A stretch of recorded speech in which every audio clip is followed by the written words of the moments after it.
Hey everyone, this has been Dunn, founder of Antarctic Press, a comic book publishing company established in 1985. Also the creator of such comic books as Warrior Nun, Mighty Tiny, Ninja High School, the Marvel Mangaverse, Tomorrow Girl, Penguina, and a host of other comic book characters. Today I want to talk about a reality of the comic book business. I oftentimes get people come up to me and ask, Ben, what should I charge for my work? And I say, well, I guess it all really depends. Um, can you actually make a living drawing comics? Well, let's look into that, shall we? It's really interesting that a lot of times I come across creators who have to have a second job or has to do this as a passion project or a side hustle as you speak. So I live in the state of Texas. Now this can vary from state to state, and so I broke some numbers down for you to ponder as to whether or not you can actually make a living drawing comics. Now, according to the latest numbers, which I looked up thanks to Google, the medium income in the state of Texas is approximately about $36,538. Now, you break that down into monthly, which is about $3,044 monthly, which breaks down to $761 a week, and which breaks down to $152.20 a day, and that works out to about, on an 8-hour workday, about $19 an hour. So there you go. If you follow the that average, then you're starting comic book artists should be making $19 an hour, if you work an 8-hour day. So, of course, the thing about working an 8-hour day at $19 an hour, it depends on how productive you are. If in those 8 hours you produce one page, then you should be charging about $152.20 a page, to make the average medium income. Now, if you do 2 pages, then that breaks down to about half of that, and so on and so on. So, but the thing is that the more pages you produce, the more work that you can do. Of course, that's a rather oversimplistic breakdown of things. There are a lot of variables, like how much in demand you are, your level of expertise, what you think you're worth. Is just how to break down. Usually, and I don't know how. Every individual comic artist breaks down what he thinks he should charge based on what he thinks he's worth. A lot of beginning comic artists, usually, have difficulty finding out how much they're worth because he's an unknown quantity. You don't know what his sales are, what the demand for his work is, and things like that. It can be rather daunting task to price yourself, so that you have enough work, in order to make a living. The thing about it is that when you price yourself too high, depending on your level of skill, people might think, oh, well, your prices are too high and your level of skill is not justified the price you're charging. That's, unfortunately, that happens a lot. If you price yourself too low, then people will take advantage of you, or maybe you don't mind, I don't know. It depends on the individual artist again, the thing about it is that you yourself know what you're worth, and then you yourself should know what you should demand, on a particular project. And that can vary from project to project. Depending on the complexity, depending on the demands on your time, things like that. The problem with comic book work is that oftentimes it's either feast or famine.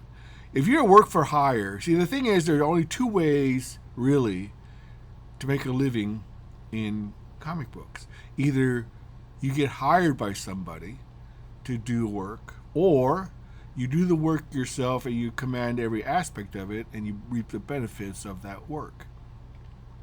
Now, the first part is a steady paycheck. As long as the client is willing to pay the artist, then you'll get a steady income. And a lot of artists like that. They like the security of a steady paycheck. You know, Unfortunately, in most of these cases, it's work for hire, and it's not permanent work. It's not the same as you work for the government or you work for a large corporation or company or any company for that matter who's hiring you to stay on because you're providing a very valuable service. The thing about comic book work is that you only get work as long as you're popular or that your work is in demand or that the client has enough money to want to continue to hire you. So it can, and a lot of times, people who hire freelance comic book artists just hire by the project, and not hire you on a permanent basis. Because if they don't hire you on a permanent basis, then they avoid things, like certain taxes, healthcare, insurance, things like that. It's work one and done. You work for hire. Once the project is completed, you move on to the next project. I mean, this is the same in the entertainment and throughout the entertainment industry. You're hired on a per project basis. If you're good enough and you're popular enough and you're in demand, you'll always find work. People will always want, to hire you for something. The thing about it is that oftentimes, the style that you may work in may fall out of fashion, and they'll move on to something else. Or you're competing with a host of other comic book artists who are vying for one project. Usually, if someone posts a ad wanting to hire somebody for a particular project, 9 times out of 10, that particular poster will be inundated with literally dozens, if not hundreds, of replies to wanting to do that project. And if he's like most publishers, he'll hire the least expensive creator, who will do the best job. And that's whether fortunate or unfortunate, that's just the reality of the business. Oftentimes, and more often than not, they'll try to get more bang for their buck, so to speak, and try to pay as little as possible for the best talent that they can get based on their budget. And it's up to the creator to decide whether they want to do it or not. They may look at the project and see what it entails and decide, oh, this is a little bit too much for me, so I'm going to pass on this one. Or a creator may be wanting to make a name for himself, and this may be an opportunity to do so, and may be willing to compromise on either his page rate, or to make a little less in order to get some exposure. Now, my advice to you if you're a first-time creator is never take work that doesn't involve some sort of monetary compensation. If they say, oh, do it for the exposure, or do it on spec, walk away from that particular project, because chances are you're going to spend hours, if not days or weeks, on a project, and eventually never get paid. Now, I don't know what circumstance that would lend you to actually commit to something like that. But if you actually do the work, then you should retain ownership of that artwork, no matter what happens. At least that's my opinion of that particular circumstance. You Also, uh, make sure that whatever project you take, you get everything in writing of some sort, whether through email, through correspondence, or a contract. You should always get everything in writing, so that at least if ever it were to go to litigation, you have proof that there was a written contract implied, or that you can use to get compensation. Of course, it's very rare for things to get so bad that you have to go through litigation. More often than not, a publisher just simply has to just declare bankruptcy or just walk away, and you'll never hear from them again. As long as they don't publish your work, they feel no obligation to compensate the artist, which is a shame, But it happens more often than not, and it's not an ideal situation. As a creator, also, it's difficult to actually make a living. I've often kind of wondered why anyone would want to work in comics. Comics are extremely competitive. I mean, I work in comics, but I started at a time when things were a lot different. There was a healthier industry back then, back in the 80s and 90s, and even in the early 2000s. The comic industry was very vibrant, very healthy. There was just plenty of work for everyone. And we had people who were buying comics in large amounts, and people were making money. Simple as that. Now, things have changed dramatically, mostly because of the actions of Marvel and DC. I don't want to lay blame on them entirely.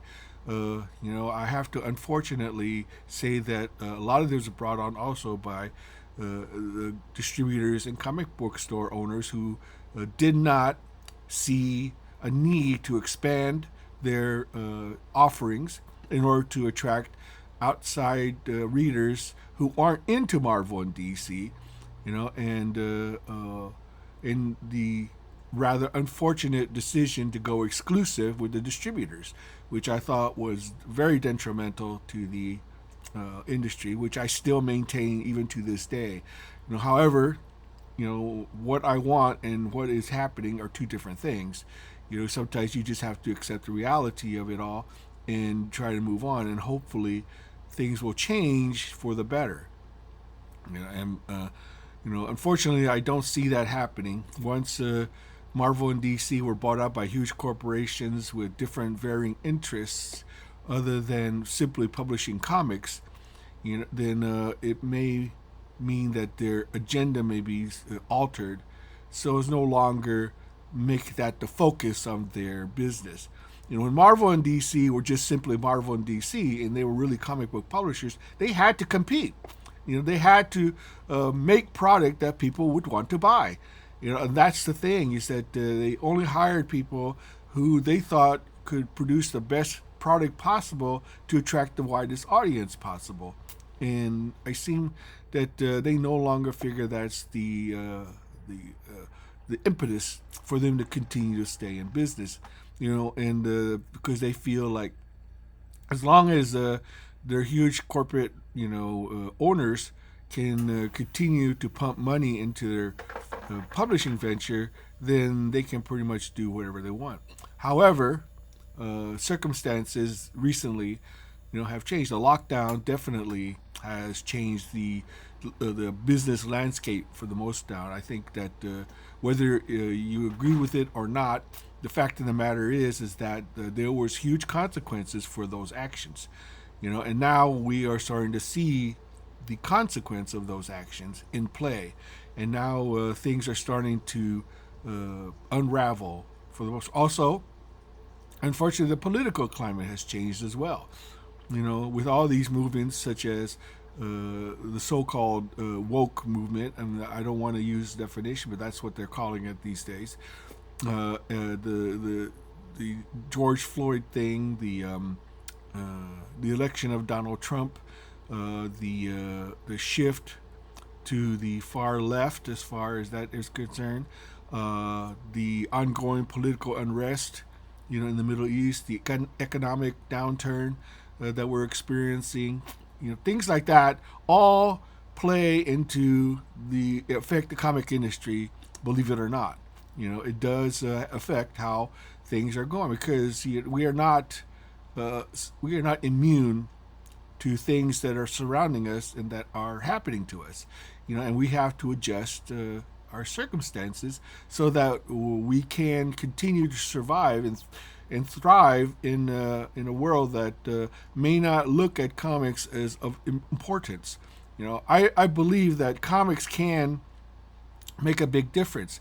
I think that they can be instruments of change. I believe that if you were to do comics, to espouse a certain positive, if you use comics as instruments of change, it can be done. Imagine, for instance, in that, of course, I'm probably being naive in my assessment of this, but for instance, if you could be able to produce comics that show the evils of the drug cartels, or a particular you know in a circumstance that is promoting some sort of heinous act, then and you distribute them for free to the young people, that I think would affect their thinking. They could see for themselves that the things are. I mean, I guess some people would accuse the government of propaganda, and that's probably true. It is propaganda. I freely admit that it is propaganda. But it's propaganda to affect positive change.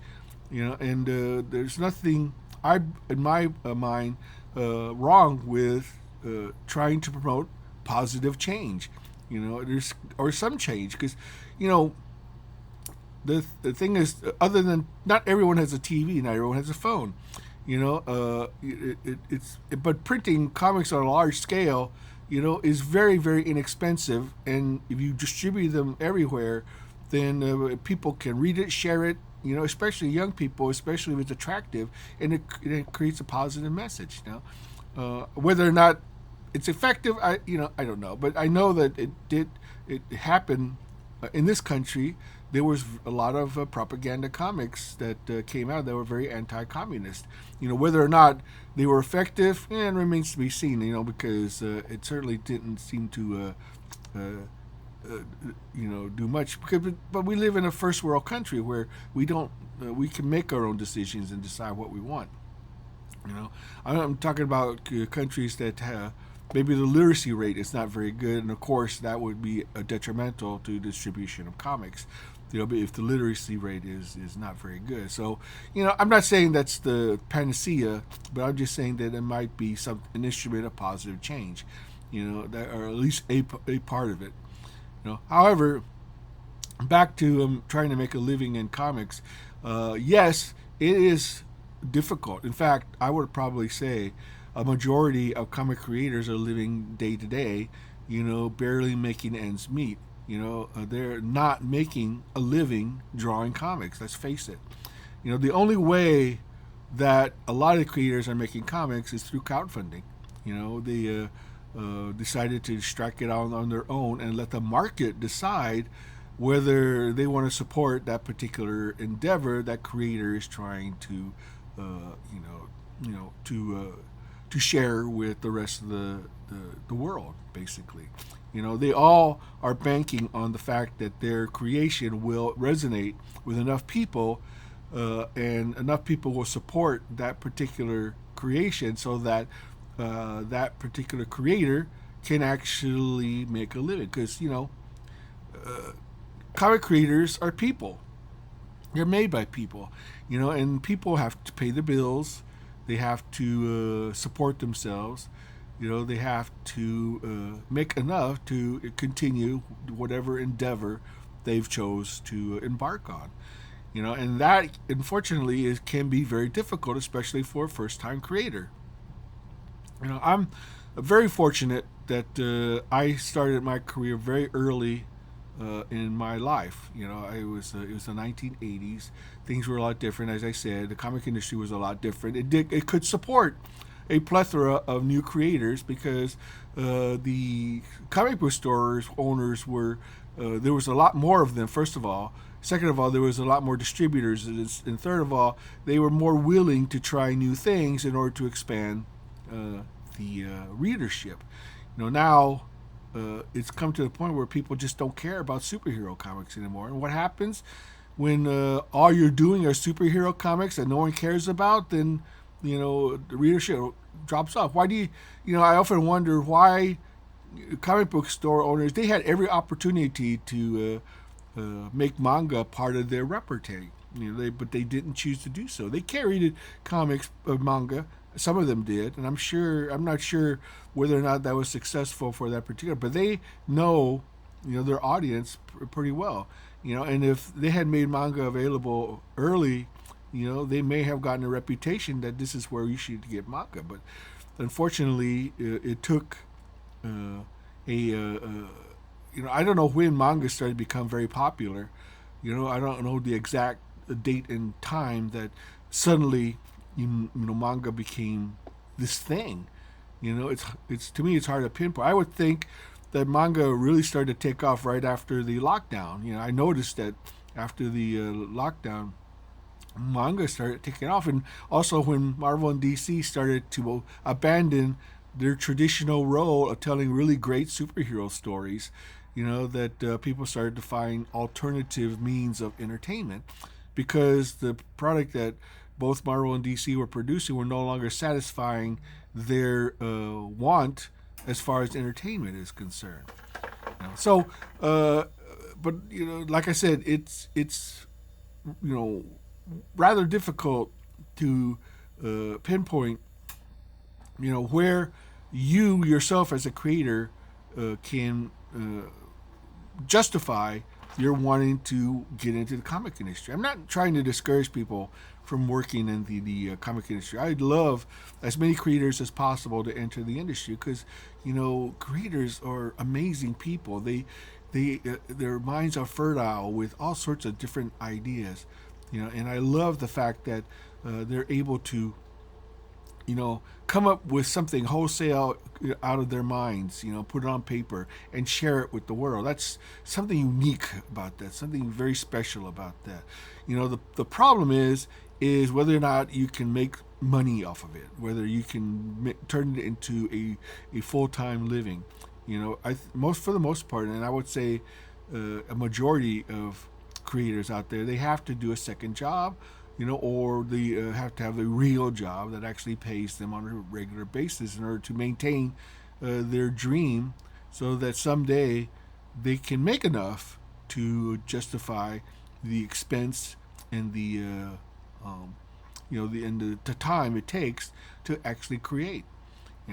It's a little bit you know easier for artists because they can actually draw their own material. Now, whether or not they can actually write, that remains to be seen.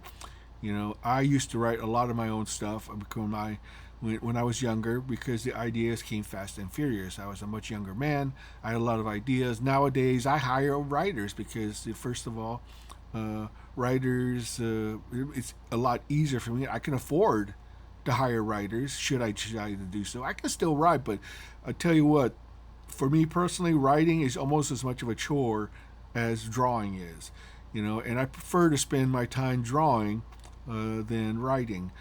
Basically what I'll do is I'll come up with an idea, I'll come up with a plot, I'll come up with the characters, I'll come up with the situation. I'll tell the writer this is what I want, and then and I'll pay you this, and then if he writes a good script, I go back and I modify it and change it to fit my needs, and then that's how I produce my comic. Now, that may not be an ideal situation for a lot of you, but that works for me for the most part. But it just all depends on the individual circumstance. Now I'm saying that you know, before you decide that you want to dip your toes in the miasma that is the comic industry, you need to think twice about what it is you're trying to accomplish, what it is you're trying to do, whether or not you can actually make enough to justify the time and the expense that you're going to outlay in this endeavor. And yes, you are going to encounter a lot of time and expense. Now, if you're a creator who are doing everything on your own, publishing, distributing, selling, things like that, that may be worth the effort to you, in order to get your idea out there. And for that, I say kudos to you, because if you can make enough to justify your creation and the time you're spending on it, that's fantastic. I only wish success to every creator out there, who embark on such an endeavor. And if you're a creator who's just looking for work, as a freelancer, I applaud you too as well. But you have to understand that it is a highly competitive industry. Sometimes if you price yourself too high, especially in this environment, then you're going to find yourself, competing with people who are willing to do the same kind of work for a lot less. So either your work has to be outstanding, where you can justify the page rate you're going to charge, or you're going to have to lower your price in order to remain competitive with everybody else who are vying for the exact same job. So anyway, that's my little bit of advice to first-time creators who are thinking of dipping their toes in the comic book industry, and and see if you are up to the challenge, of actually trying to make a living in this comic industry. So anyway, I do have a campaign going right now called the Crimson Nun. It's written by Ron Fortier, who is the writer of The Incredible Hulk, Terminator, Green Hornet, and a host of other comic books, and drawn by Jesse Thomas. I created the character Crimson Nun, and it's now on Kickstarter. I'll put the link below so you can check it out. I hope you'll be a backer. If you enjoy what you've just heard, please like and subscribe. And until next time, this has been Dunn, signing off.